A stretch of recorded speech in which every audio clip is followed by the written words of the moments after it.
My, male 21, best friend P, female 22, is dating my high school bully and I'm cutting her out of my life.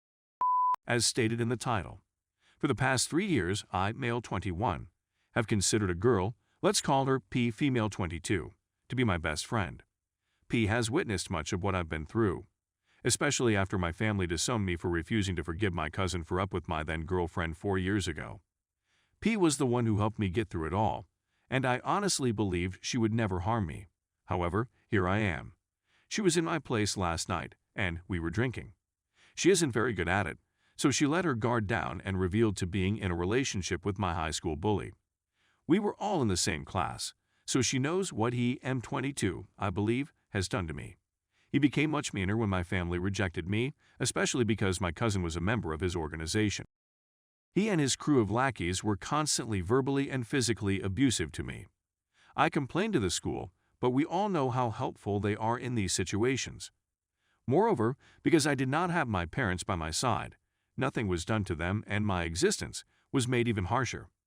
P was the only one who held me together when I began living with her parents after I was disowned. So she understands firsthand what type of anguish that individual put me through. Back to the subject. I don't believe she instantly comprehended what she had confessed to and proceeded to sleep in my spare bedroom.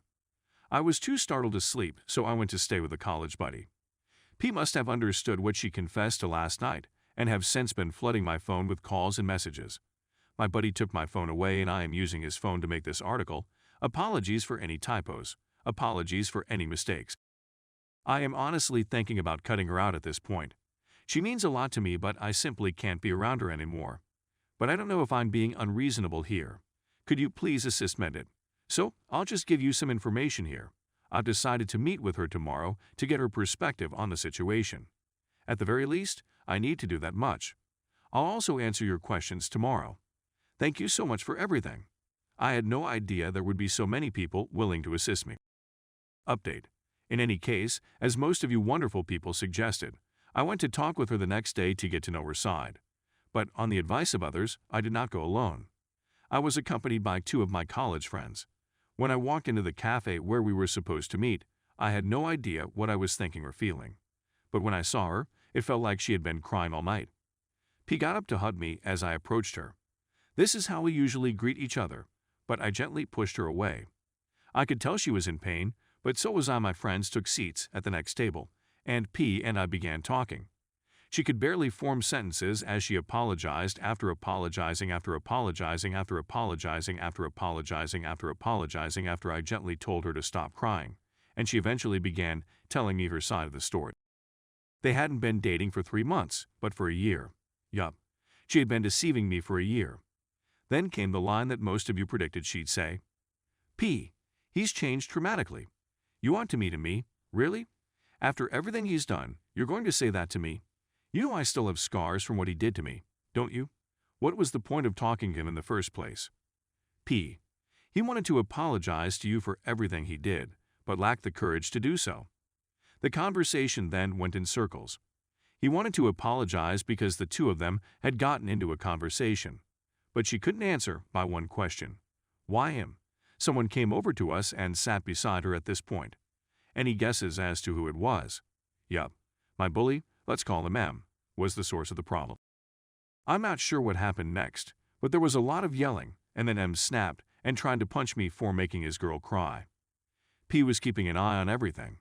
Because I wasn't in the correct frame of mind, the punch landed on me.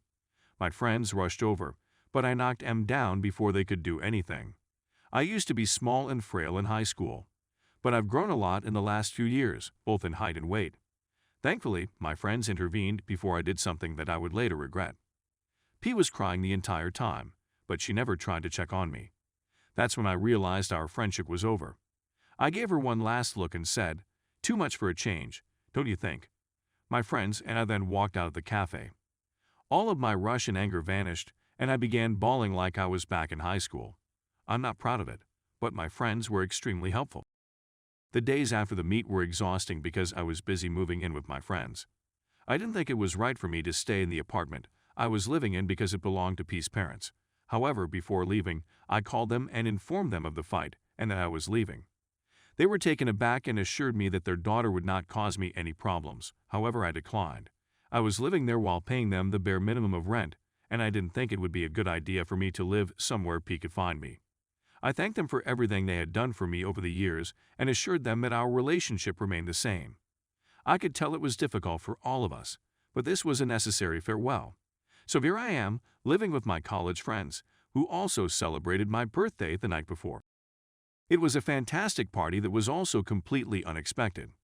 After all, for the first time in my life, I forgot about my birthday in the midst of all this chaos. P attempted to call and text me on my birthday. However, I did not respond to or see her texts. So, I believe that's all. I'm still saddened by the loss of my best friend, but I know it's for the best for both of us.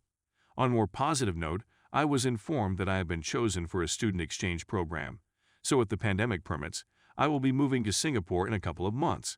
If you have any questions, please leave them in the comments and I'll do my best to answer them.